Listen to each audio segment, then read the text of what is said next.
Ba ngày ní vừa video muối chạy rùng lê trong phi ông và thuộc xã sực một mục đa bom ôn pi ba rô hãy có bên người chuột ban này thằng một nhómนี้คือchiaประเภทcá và cá nó viên tí và cá nóคือchiaประเภทที่cáกรอบใบ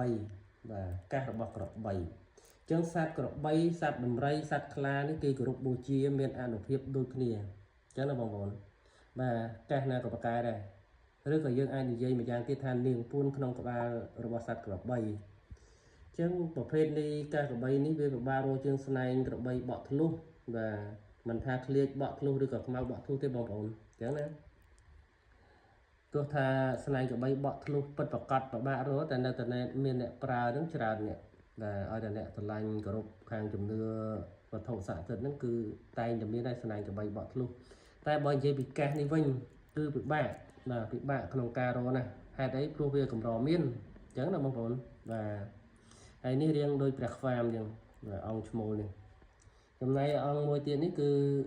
គេហៅថាញីអញ្ចឹងបើយើងគិតថាពីនាងពួនក្នុងក្បាលក្របីគឺញីឈ្មោលនេះដុសនាងពួនបាទតែនេះគឺជាកាសហៅឲ្យត្រឹមត្រូវទៅគេហៅថាកាស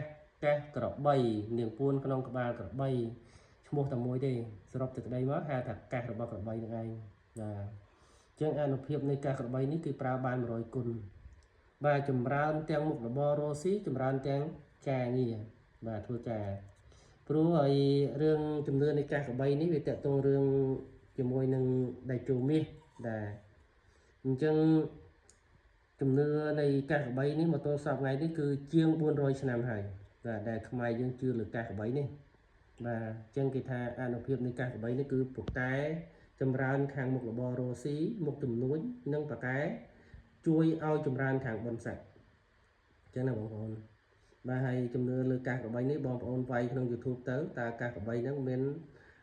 អនុភាពយ៉ាងណាសម្រាប់អ្នកដែលប្រើប្រាស់អញ្ចឹងណាខ្ញុំក៏បានធ្វើវីដេអូចែករំលែកហើយអញ្ចឹងខ្ញុំមិននិយាយច្រើនទៀតទេដោយសារយើងនិយាយទៅវាដែលអញ្ចឹងណាបងប្អូនអញ្ចឹងគាត់ថានេះគឺជាកាសមកគូបាទហើយខ្ញុំមិនដែលដាក់ចែកជាវទេតែឥឡូវនេះវាអត់បច្ច័យដែរបងប្អូនខែដៅបុណ្យជុំអញ្ចឹងទៅវាចេះថាត្រូវការនេះត្រូវការនោះអញ្ចឹងណាបងប្អូនអញ្ចឹងឥឡូវនេះក៏ដាក់ចែកជាវបាទសម្រាប់បងប្អូនដែលមានជំនឿជឿលើកាសក្របីបាទ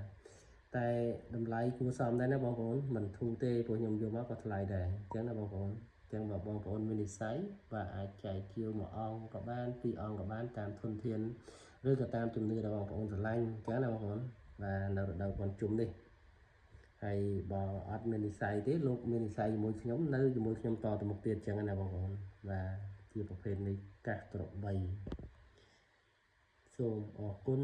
សូមជម្រាបលា